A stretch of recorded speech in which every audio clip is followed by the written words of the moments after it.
Hi everyone, we're at Pocket Gamer Connects London 2024. I'm Dylan with HyprMX, and I'm joined by Aleksandr from G5 Entertainment. Aleksandr, welcome. Well, thank you for having me. Perfect. Well, thanks for joining us. And why don't we get started? Just talk us through, your career up to this point in gaming and how you ended up at G5. Yeah, well, my career is almost 17 years.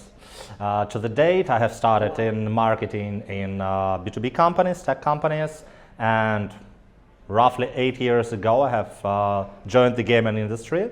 It was the user acquisition roles for Playrix, kind of the giant of nowadays gaming.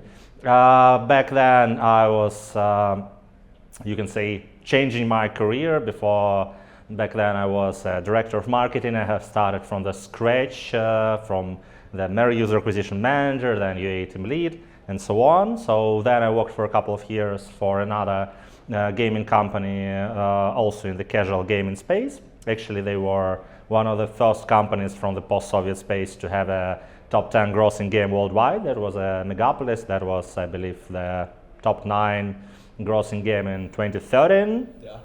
And in 2019, I have joined G5 in a VP of marketing role, and since then I have been promoted to the Chief Marketing Officer role. So you can say that most of my career in gaming is with G5, and it is more than half a dozen years to the date.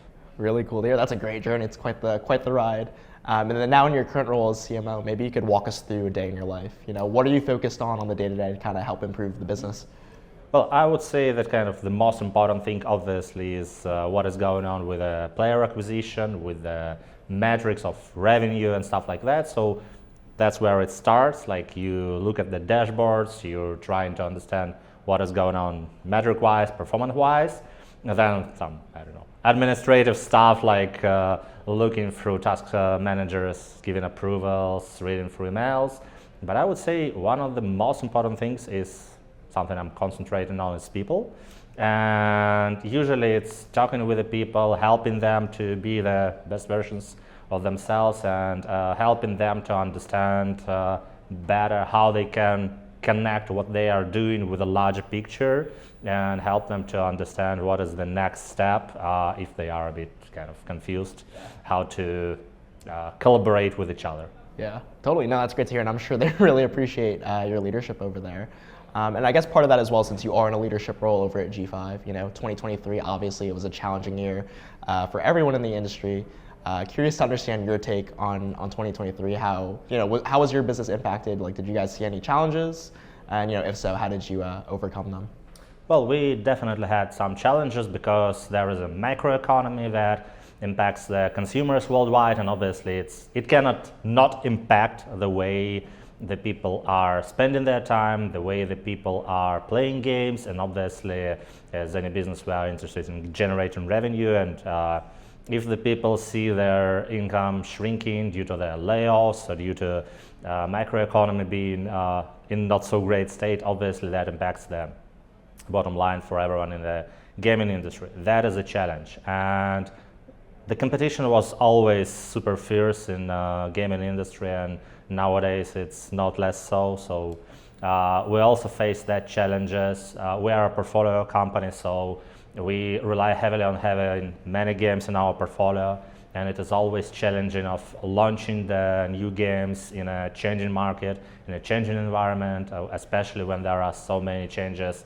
technology-wise, privacy-wise, and market-wise. Yeah, no, for sure. And you mentioned it too, you have a large portfolio of games, mainly in the casual space, and you guys have been able to thrive in such a ever-changing and popular genre. What are some things that you find your team to do quite well that keeps you relevant in sort of the top game space of casual? Mm-hmm. I would say that's kind of knowing and learning your audience, probably a bit a generic answer, because everyone is talking like learn your audience, know your players, stuff like that, but we constantly hypothesize on what is interesting to players. We test that, we learn that, and we try to actually bring joy to players. It's part of our mission, like bring joy to millions around the world. And we're trying to do it in such a way that if player wants to try something new, we already have the next game for that player. Yeah. So there is always opportunity either to play something that you love in your current game or to try the game that will definitely be something you're gonna love, because we learn so much about our audience, we learn so much about our players that we definitely can provide here. For sure, for sure. No, that's really cool to hear. Do you have a specific game within the G5 portfolio that you particularly enjoy? Yeah, I enjoy Sherlock. That is our hidden object game. It actually has what we call a double grind. It has hidden object gameplay, and it also has match-free gameplay. And there are actually two reasons why I enjoy, or rather two perspectives. As a marketer, I obviously enjoy that because it's one of our largest games. It has the potential, it has the budgets to try many new things and to do kind of interesting stuff. And as a player, I enjoy it because it just immerses you in the books, in the worlds that you are quite familiar with, some iconic things. It's not only the world of Sherlock Holmes. There are things like Alice in Wonderland, Wizard of Oz, and many others. Something you have probably been reading as a child, reading as a young adult, and later on, and really you can find it there. So you feel familiar, characters are interacting with you, you feel that you know what is going on, and that is actually fun when you can enjoy some gameplay that you like and see familiar characters there. Really cool, really cool. And you mentioned it best, you're a marketer, right? What are some things that you're seeing in the industry like happening right now? Any trends that, you find particularly interesting, and if you plan on employing them in any of your titles, maybe you could speak on sort of what you're seeing in the market. Yeah, there are actually many trends. Even now everyone is talking about the generative AI, and that is a huge trend. Some say that the AI is quite limited now, others are saying there are some things where it can be used, and that's actually true. There is a huge impact that privacy changes, technical changes are having on how the marketing is done, and you can say we go in a bit to the old style days of marketing when you had no access to the granular data. I don't know, everyone has been raving about market mix modeling, but that actually is something not invented now or even in the past couple of years. It was like dozens of years ago. Now we just have technologies that enable marketers, and they enhance them, and that is a surprising thing because, well, all of these trends, they are kind of technological in nature, but they actually enhance marketers' capabilities in a creative sort of a way. So basically you can do more creative work rather than, I don't know, hardcore working with the data that has been like 5 years ago, the day-to-day work for the user acquisition manager.